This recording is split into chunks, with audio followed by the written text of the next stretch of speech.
The broadcast is now starting. All attendees are in listen-only mode. Hi, everybody. We're going to go ahead and get started here.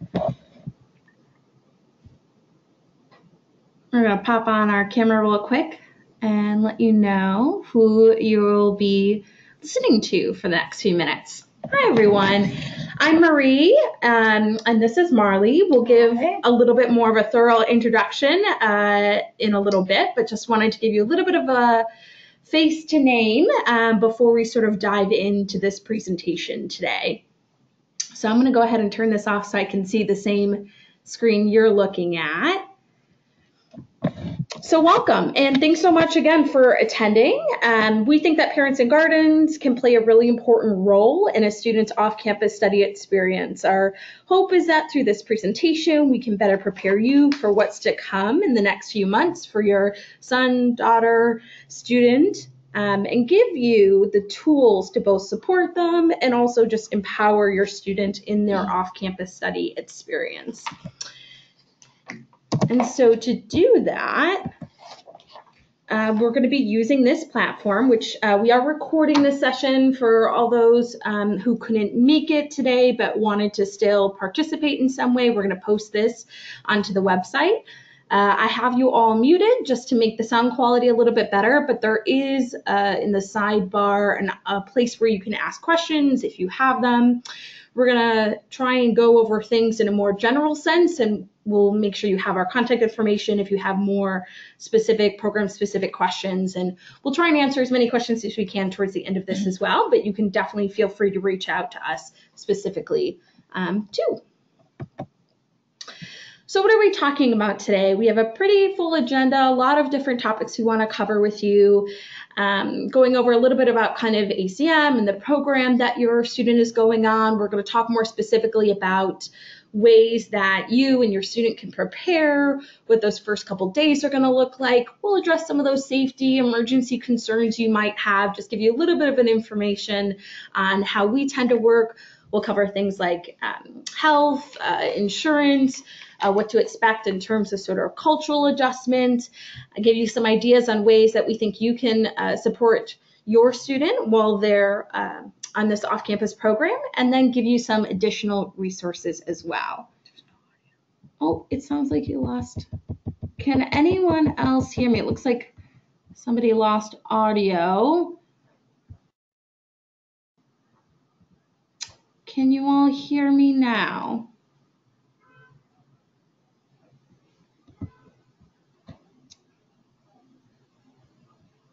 It looks like audio is on this end, but if you can hear me, if you could just type something in the question section just so that I know that it's working, that would be super helpful.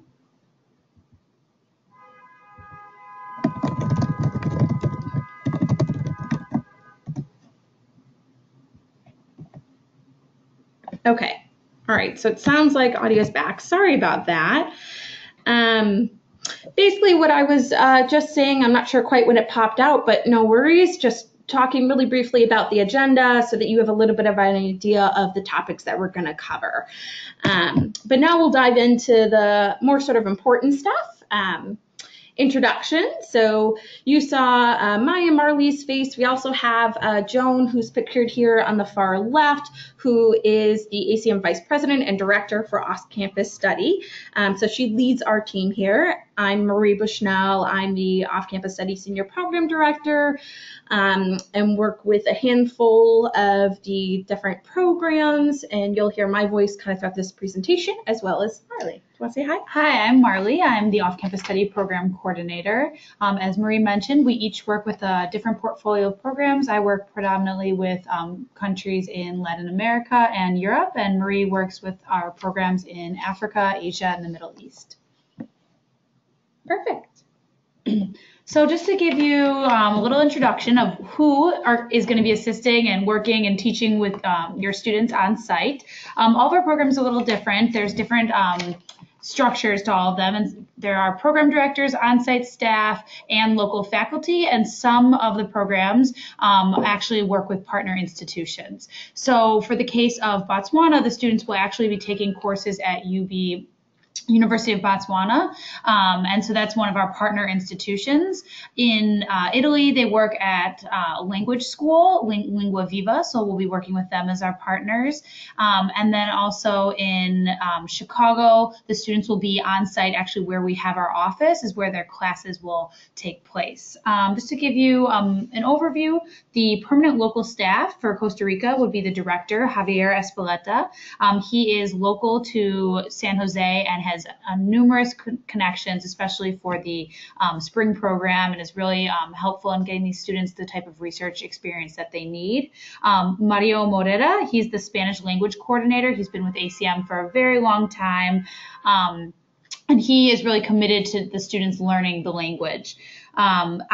At our London Florence program, it's a split program. So in London, the students will be working with a visiting faculty director from Carleton College.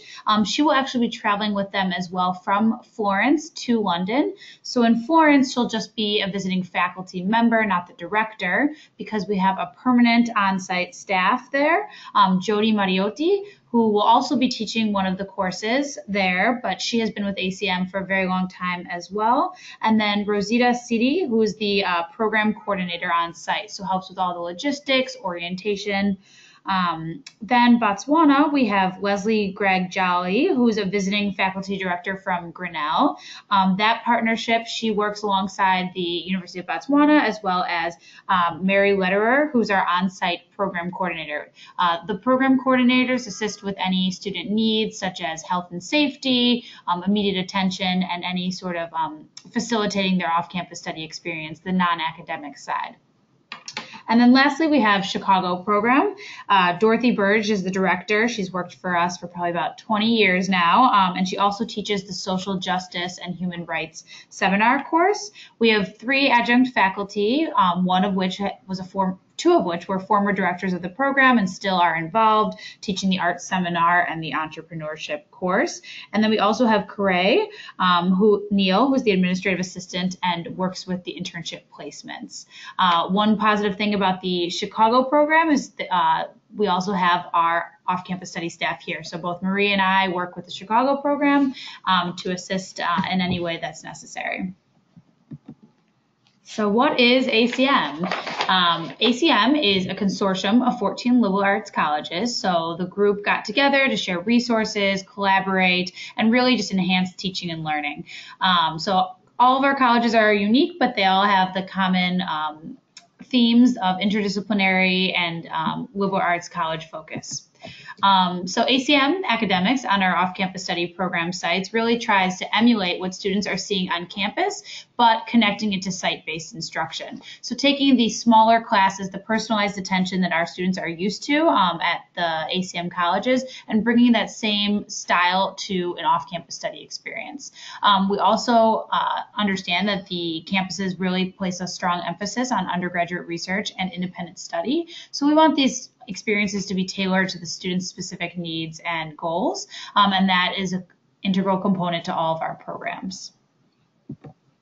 Great. So now let's talk a little bit about how we're sort of helping students and you prepare for this experience. So we've had regular contact with all the students throughout the process, sort of post-acceptance, to prepare them for what we know is going to be a really incredible couple weeks or couple months. Some of the things that we've worked with them on are things like passports and visas. Not all programs require a visa, but if your student is going on a program that does, we've already started that process. There's a variety of different forms we've had the students filling out that are going to be unique a little bit to the different programs, and we have a nice accepted student website where we keep all that material in a central location for students and have a nice timeline for them. Working with students on transportation, flights, giving them packing suggestions. We have a really wonderful student handbook for every one of the programs to give students a really great overview of what to expect and how to prepare in a lot of depth. That's kind of a central place for them to better understand what they're about to embark on. And then we've done some cultural preparation that's actually still ongoing. I think that deadline is coming up for the students through Canvas, which is basically just a site that we used to create online modules to orient the students and just prepare them, giving them more of like an intercultural toolkit. In some cases, there's a module the students will complete on independent study project, all of these sort of things to get them thinking about their experience, to get them preparing for it. Those things have all been happening over the last couple of weeks and will continue to happen as we get very close to the start dates for a lot of these programs. In terms of what parents or guardians can do for getting ready, there are a couple of things that you can do to help out your students. One of those things is creating a resource file. So your students have already been instructed to do this, but maybe you can chat with them, follow up with them about this if you haven't heard about this yet. But we encourage them to keep a photocopy of their most important documents with them on their person as they go to their site, but also with somebody at home. Probably their emergency contact, their parent or guardian most likely. Just to have in case of an emergency, it's one of the sort of best ways that you can sort of be prepared to help your students in case of emergencies, to have things like that: copy of the passport, copy of credit card information, flight information, insurance card. Also maybe any info that your student might need to assist them with registration for the semester that they're coming back, and housing and all of that. You can also think about planning for money. So how will your student access funds on a day-to-day basis? You might want to set expectations if you are in a position where you're financially supporting them. What does that look like? You might want to investigate fees when it comes to ATM withdrawals or cash advances or currency exchanges. There's a lot of different ways that students can get money, and some that might be better than others depending on the location they're going to, but this is a conversation you might want to be having now. And related to money too, we encourage students to keep things like valuables and money in sort of zipped internal pockets in their bags and backpacks, and not to have too much cash on them, try and leave valuables and things at home. So this is a conversation that you could be having now. You can also have a conversation planning for communication. So we recommend that you set up a plan as to how you would handle some kind of personal or family emergency during the time when your student would be away. Thinking about how will you contact them? Will you contact them directly first, or would you reach out to us so that we can get in contact with them? What's going to work best for your family? We're really here to assist you in case of an emergency at home. We can also, assist you and connect with your student if you're having difficulty with that, or depending on the situation, point to you or the student towards additional resources. Cultural preparation. So in the same way that we're having students thinking about the cultures that they're going to be going into and how that might be different, it might be helpful for you as well to do some research on your students' host country or city, so that you can talk them through the sort of inevitable culture shock that they're going to experience at some point throughout the process. And then finally, adjusting expectations. While the benefits of off-campus study are really immense for the student, we understand that the thought of your student living in another country or city can worry even the most easygoing of parents. So it's a really incredible experience for the student, but it'll have its challenges for both you and the student. So just realize that, set expectations appropriately, that this is going to be a little bit of a different couple of months than what might be the norm now for your student in college. But it's through those challenges that we can often experience the most growth. So be thinking about that a little bit for yourself as well, and what that will mean for you. Your level of involvement in the experience will really depend on the student, so you may not communicate as regularly as you normally do with your student. Your student might be experiencing things you can't relate to as easily or fully understand, and that's perfectly okay. We'll have some tips later on how you can best support your student in those kinds of situations. Moving on to communication with your students, something I know that a lot of you value. All students will have should have a local phone or US phone with international coverage while on site. While we can't force students to purchase or have a working phone, we highly encourage them to do so for their convenience and for the added safety benefits. Usually students either opt to purchase a local SIM card that can be inserted into a US phone, or utilize an international plan from the US. We recommend that they use the local SIM card as it is far more reliable and cost effective. All students are accompanied to the phone provider to purchase a SIM card or a local pay-as-you-go phone in the first week on site. We emphasize the importance to students that they must always keep a working cell phone charged and with money on it in case of emergency. We also collect information from them to know what their local phone number is, and that's how we set up our phone trees, but also we ask them what the best way to get in contact with them if there's an emergency or if there's a particular need. We ask for your support in sharing the importance of this responsibility, that the students have a working and charged phone. On all of our sites, we set up a way that the director can get in contact with them very quickly. Most of the time, they do use WhatsApp to communicate with their friends there, the program staff, as well as back home.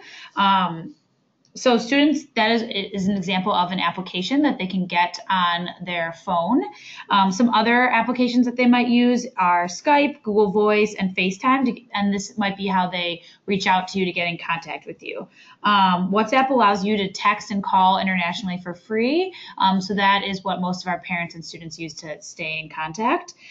If calling via the app, you would most likely want to be connected to Wi-Fi for a better connection because it's not necessarily the best for phone calls, but texting is a very easy way to do it. All housing has access to the internet, and in many of our program locations, students can get internet at cafes, restaurants, on campus. However, please be advised that in internet availability and speed in Botswana is not as consistent as it is in the US. That's also possible in our other locations in London and Florence. But and Costa Rica, but keep in mind that it's less likely to have the same level of speed as students are accustomed to in the US, in Botswana, or any of our sites. One thing that we recommend, as my colleague just mentioned, that you need to discuss how you will communicate with your student. Students have already been instructed to also be having this conversation with you. Figure out a way that's less expensive for you to communicate with them. Calling them on their local phone might be cheaper from the US than for them to call you. How often do you plan to talk to your students? It really depends on who your student is and your relationship. Will it be a text every couple of days? Will it be a phone call once a week, a video call once a week? Whatever the plan is, it's helpful to have a general idea of how often you will be talking to your students so as not to worry if they're out enjoying themselves and may not respond to your communications. While we want you to be a part of your students' off-campus study experience, we want them to be sharing what they're learning and seeing. Please allow them the space to grow and learn on their own by not communicating too frequently, as it can be distracting to a full immersion experience. So setting up this plan will really help with all of those communications. So what can our students expect on the first few days on site, and what can you expect? We send our students periodic communications every 15 to 20 days before the start of the program with important reminders. Additionally, we send students an arrival email about 10 days to 2 weeks before the start of the program with information on getting to their site, orientation, overview, etc. Once all the students have arrived on site safely and we receive word from our program staff, we will email all of you letting you know that they are safe, they're beginning orientation, they're in their homestay or at their residence hall, whatever it might be, so that you know that your student is ready and beginning their transition to their host country. Off-campus study comes with a lot of ambiguity, change, and new experiences. While great, it'll take some time to adjust to that. So please try to emphasize with your students the importance of flexibility and patience, open-mindedness, and managing expectations. They're going to come to you with a lot of information, so encourage them to reflect on that information that they're receiving in those first few days. Great. So now we're going to talk a little bit about safety. So you can be rest assured that the odds of your student having a safe and incident-free experience are definitely in your favor, regardless of the destination that your student is going to. But that's not to say that off-campus study is without risks. Just like living anywhere that you might be living now, your student is going to school is not without its own risk. So we want to talk a little bit about sort of the three main concerns of off-campus study that tend to come up, and those are usually petty theft, choices around alcohol, with over-consuming or just putting a student putting themselves in a more vulnerable position, and traffic. So there's a lot of different ways to sort of mediate the risk, to allow students to have the most safe and positive experience possible. I know both Marley and I have lived and traveled extensively abroad, and I think we can attest that although it seems pretty simple, really the best way for anyone to reduce their risk when they're traveling is to practice just increased awareness and common sense. So this boils down to understanding the culture of where you are and being alert of your surroundings. There's a couple of ways that students can do this by blending in as much as possible, understanding the style of dress, mannerisms, walking like you're knowing where you're going, things along those lines, keeping valuables out of sight, or better yet, leaving things at home. A student sure might want to bring their computer, but they might not need that family heirloom jewelry for a couple months. That's probably something better left at home. Traveling together in a group with their peers is a really great thing to do, using extra caution at night. And then following country-specific guidelines. So we address these for the students in the pre-departure and then quite heavily in their on-site orientations, things they might want to be aware of, very specific to the location that they're going to be.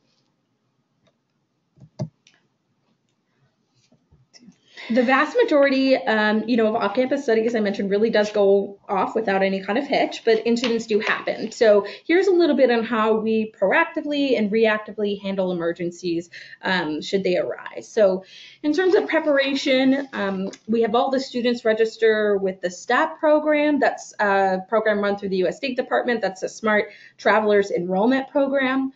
Anyone can enroll for that. For U.S. citizens, they can put in their dates of travel so that they're on file with the State Department and the local consulate or embassy should a need arise to use it. We have a 24/7 emergency phone available to the students. We have monitoring going on regularly of the host locations through a variety of different sources so that we know immediately if something is going on in a place where we have students.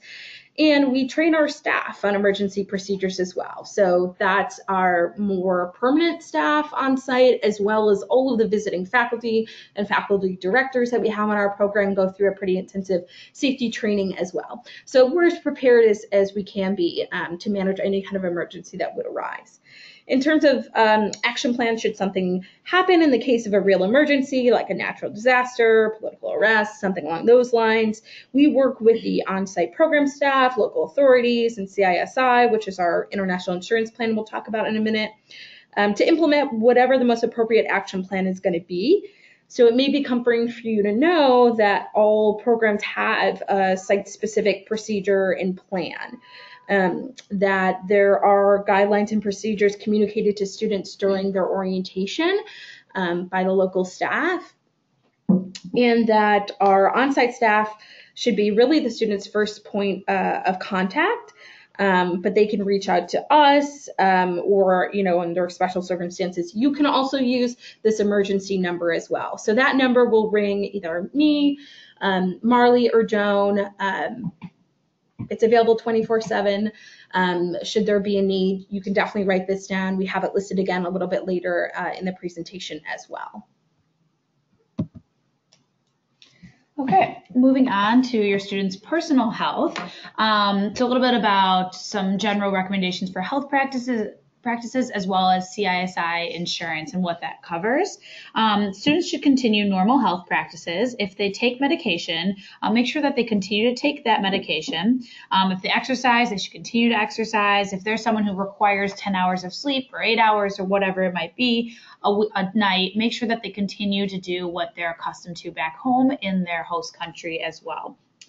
Your student, and as well as you do, know what they need to keep healthy. So encourage them to be aware of those needs and to make sure they pay attention to their body.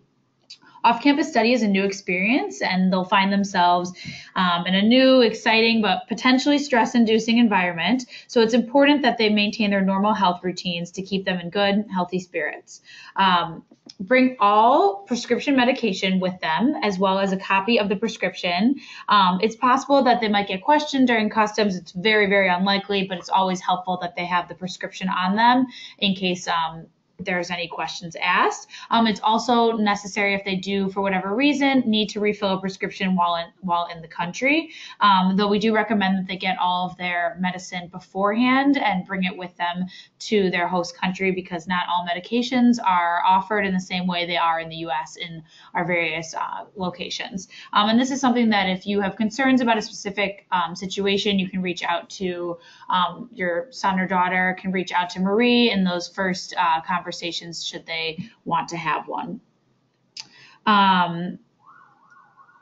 ACM cannot give recommendations on what vaccinations or medical preparations are needed prior to them arriving on site. So we encourage you to consult with a medical professional on what shots, if any, a student might need before traveling to their host country. The students will need to submit their medical forms to us by December 1st. So that is a time when they're going to see their healthcare professional to ask about what type of shots or other medical preparations they might need.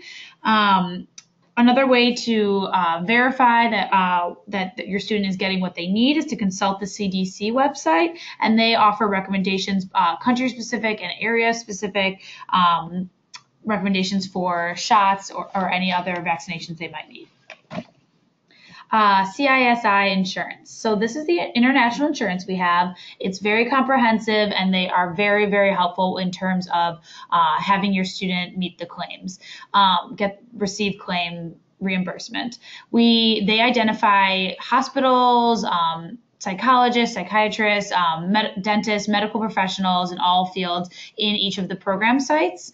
And that list is given to our on-site staff. And so if there is any sort of emergency, students first will go to the closest one, but if it's a lesser emergency, they can go to one that already has their insurance on file, and we'll see them at no cost. If they do incur costs, it's a simple claim form, and CISI will reimburse them for their medical expenses. ACM enrolls students in the insurance about 2 weeks before the start of the program. At that time, students will receive an automated email from CISI with their print ID, so it's a card that they'll receive, as well as a letter, and it'll give them a login to be able to access that information about country-specific resources, should they not want to reach out to their on-site staff, although we encourage them to do that first because they are very familiar with the type of services. So what is not covered by the CISI insurance? Sickness is covered, but not wellness, pre-existing pregnancies, and extreme activities. This includes parasailing, bungee jumping, racing horses, operating any motor vehicle, piloting a plane. All of these are not covered by the insurance. I know there are some high impact activities that are available in some of these sites, so just they are not covered by insurance, and we strongly discourage students from doing this as well. As well as personal property is not covered by the insurance. Our coverage does include medical, political, or natural disaster evacuation in the unlikely event of a program disruption. So if hopefully this does not happen, but if any of these severe cases occur, the insurance will allow for us to have evacuation of our students. Medical forms, students are submitting those on December 1st, as I mentioned. If any follow-up conversations are needed, we will reach out to those students. We encourage our students to be open and honest in the medical forms. The more information we have, the better we can support the students on site, get them, if they need counseling ahead of time, arranged, or if they have a particular medical condition that needs treatment. It's better to know that up front so that we can make sure that they're attended to and that they're happy and healthy while on site. So on to the cultural adjustment component of what your student might be experiencing. This is just sort of a curve. It's pretty commonly used in the field, and it sort of demonstrates the highs and lows that your student might experience while on site. An example of how they will be adjusting, and this sort of demonstrates the learning curve. So this is a more simplified version. Learning it, as you saw in the previous image, it starts from before they leave, while they're on site, and then it continues after they've re-entered into the U.S. The honeymoon stage is right when they first get there. Everything's exciting. It's characterized by feelings of euphoria. Students might do a lot of tourist-like involvement. Everything's new and different, and they're very intrigued by both the similarities and the differences to their home country. Then brings us to the cultural confrontation point.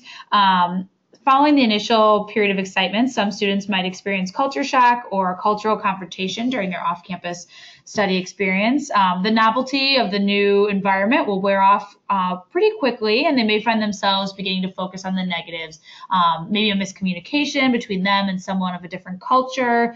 They might view a small issue as a catastrophe. They might begin to feel feelings of stress, frustration, and disengagement.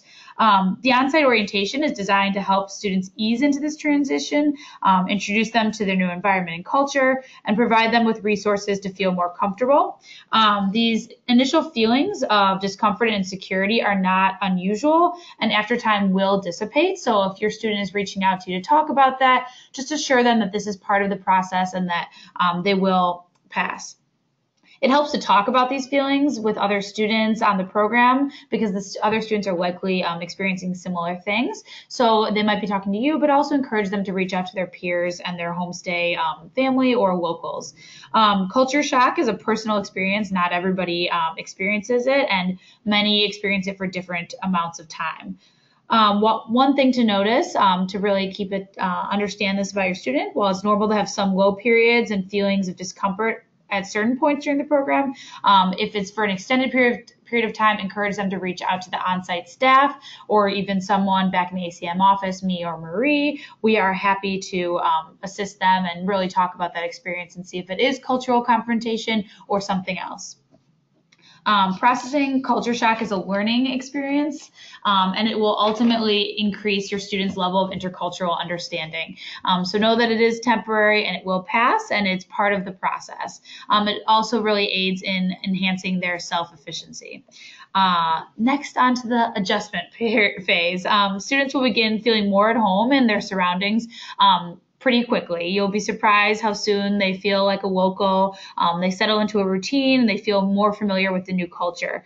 At this point, they may feel more comfortable with the cultural practices of their host country, such as adhering to a different time and style of meals.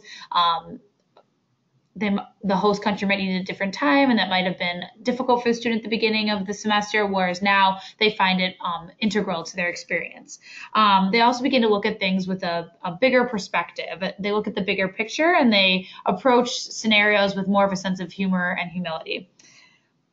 Lastly, the final stage, the adaptation stage, is the new culture no longer feels new. It's sort of a second home. Students begin to accept certain parts of that culture as part of their own. They will be able to understand the habits, customs, and food, and also establish firm community ties. They might have been forming relationships with their roommates if they are at the University of Botswana, their host sisters and brothers. And so students begin to be able to live and work to their full potential and are no longer negatively affected by the components of transitioning to a new host culture.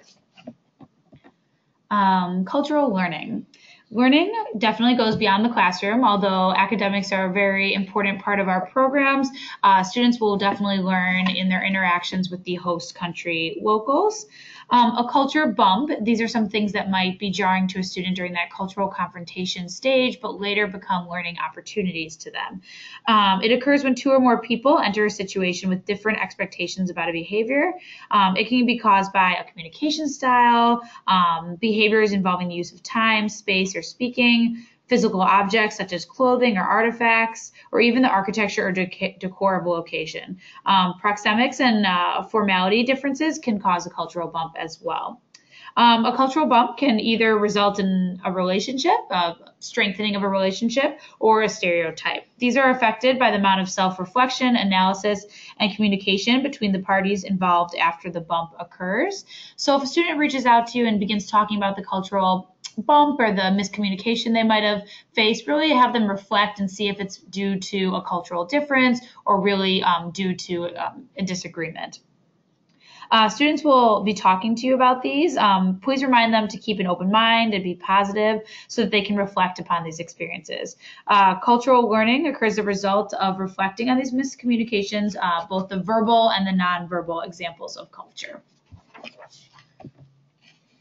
So there are several helpful metaphors to understanding the concept of culture. So one we just want to go over with you briefly is this idea of an iceberg. So an iceberg, if you see it from a boat, you really only see a small portion of it, the portion that's above water. And that can be true for culture, right? You can easily see food or style of dress of a culture.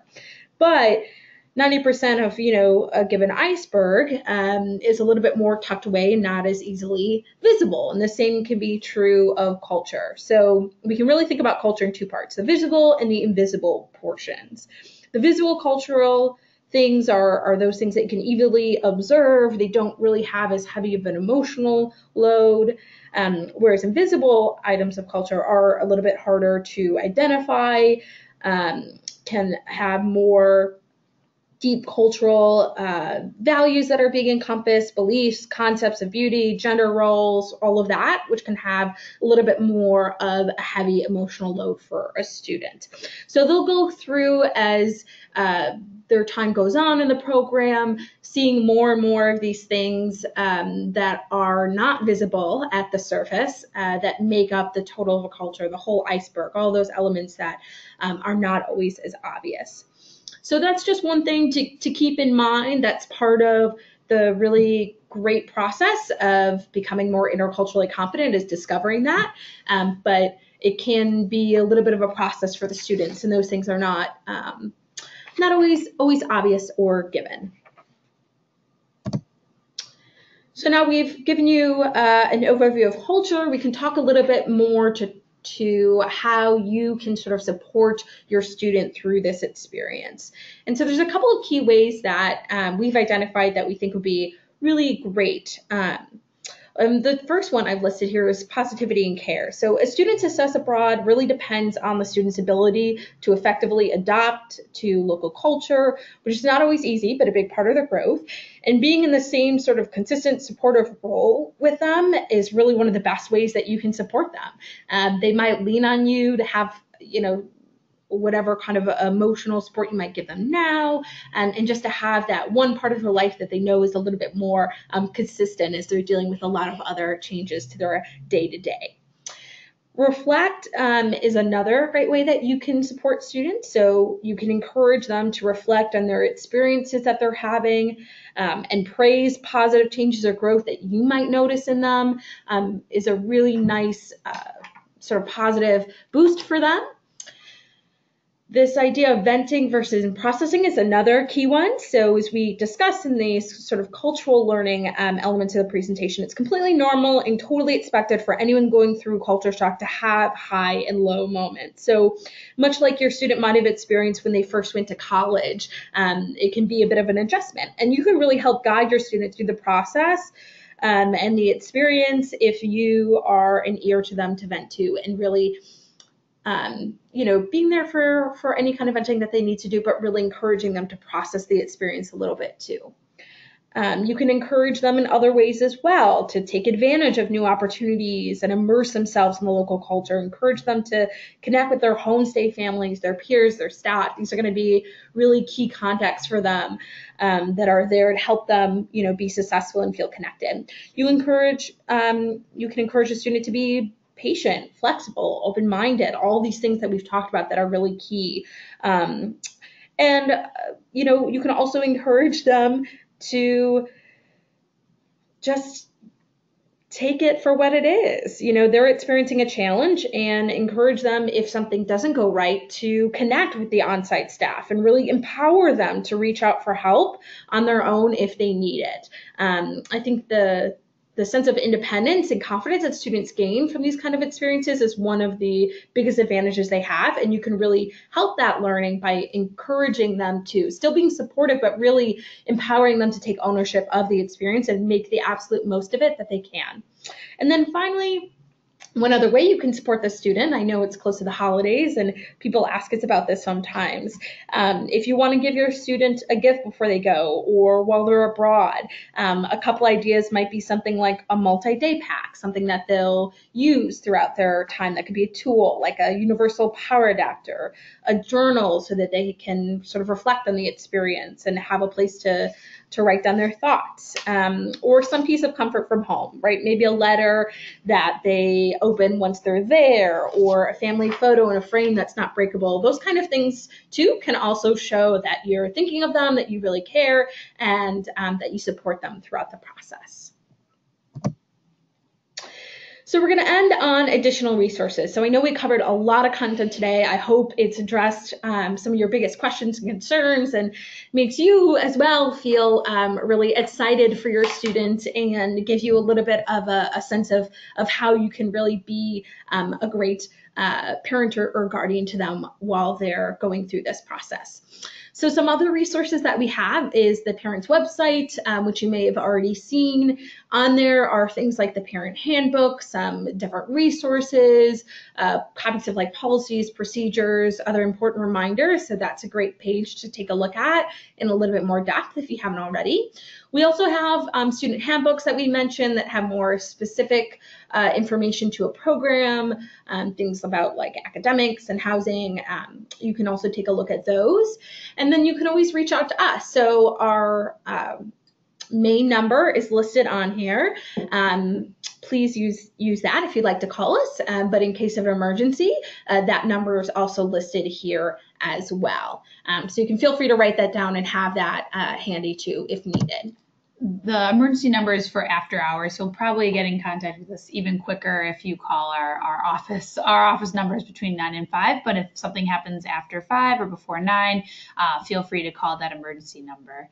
So here are more specific contact information, our direct lines. So if you need that information, it's on this webinar, but it's also included in the student handbook as well as the parent handbook. Yeah, and we've also listed here sort of the programs that Marley and I each tend to focus on. So if your Senator is going on a program listed for me, Marie, feel free to reach out to me. If it's a program that's listed under Marley, feel free to reach out to her, just because we tend to specialize a little bit more in the details for that. But either one of us is always happy to help if we're available. Yeah, we work as a team, so if one of us isn't available, the other person can definitely provide advice and support about any concern or challenge your student might be experiencing or a question you might have. Great. Speaking of questions, we see that there are some questions. Some of them are very specific to Costa Rica. Van Rudd, if you'd like to put I can reach out to you individually and answer those specific questions. I can give you a call tomorrow. Let's see if there's any more general ones we can address now. Yeah, if there's anything that you were hoping we would address that we didn't cover and you're still wondering about, feel free to type in your question now, and we can maybe try and field some of those items here. So the one question we did already address, but I think this applies to all countries, not just Costa Rica, is if you'll be notified if there's a state emergency in Costa Rica, earthquake, major storm, terrorism, etc. Yes, we do notify you if we think it's appropriate, but we also encourage your students to reach out to you directly in the event of this. So an example I can give you was the recent weather challenges in Costa Rica. San Jose didn't necessarily receive the hurricane, but there was a lot of flooding due to it. So the director sent an email to me, which I forwarded on to the parents, outlining what we're doing to support the students, that everybody was okay, how the students would get in contact with us in the case of an emergency, things along those lines, and also just giving a on-the-ground accurate description of what was going on, as I know that there's a lot of information provided in the media, so it's helpful to have a firsthand account of what's going on. There's another question too, I saw in here about vaccines, so I can touch on that really briefly. As Marley mentioned, we don't give any specific recommendations for vaccines, but we can point you towards really great resources for finding out what may be recommended or in rare cases required for certain countries. And that's the CDC, the Center for Disease Control. If you just hop on their website, they've got country-specific profiles. Oftentimes to the list what is really just a light suggestion versus a a stronger recommendation from them. And a lot of the vaccines you might see on there are things that your student might already have if they regularly go through a vaccine process in the US. But that's also something you can discuss with your health provider in terms of what would or wouldn't be covered, if it's something that your regular physician could do in office, or if you need to go to a travel clinic for. Those are really great conversations to be having right now, and something that we hope comes up in the medical form process that we have all the students do as well. So hopefully that answers that question. I think those are all the general questions we can answer. I got another one. How are class credits dealt with? So class credits, the students receive general elective credit from our programs, and then once on campus, they work with their majors and their departments to get major credit if that is something that they are granting. So at the end of the semester, ACM provides grade reports. We send those to the registrars on each of our campuses, and they convert those grades and post them on their on-campus grade management system. So the students don't receive the grades until they're posted via the on-campus registration system. That being said, if they do have specific questions prior, I can let them know what their grades are, but their professors should also be letting them know that as well. Is it a student's responsibility to register with STEP, or is this facilitated through ACM? So it is the student's responsibility to register for STEP. We send them several, if not numerous emails reminding them to register for STEP. So it's in every email communication that we send to them, and the last one that we included in is on the arrival email, which is about 10 days before. So it is their responsibility. We hope that they take that initiative on their own, but we do not facilitate it. Great. So I think we'll pause there and end the recording. I want to take a second and just thank everybody for participating. For those of you that were able to make it, it was really great to see your questions and hopefully be able to put you at ease a little bit. But we are definitely available offline after this for anyone who couldn't attend, or for those who did attend and have more questions you'd like for us to address. We're here as a resource. So with that, I hope you all enjoy the rest of your day or evening, and we wish you the best.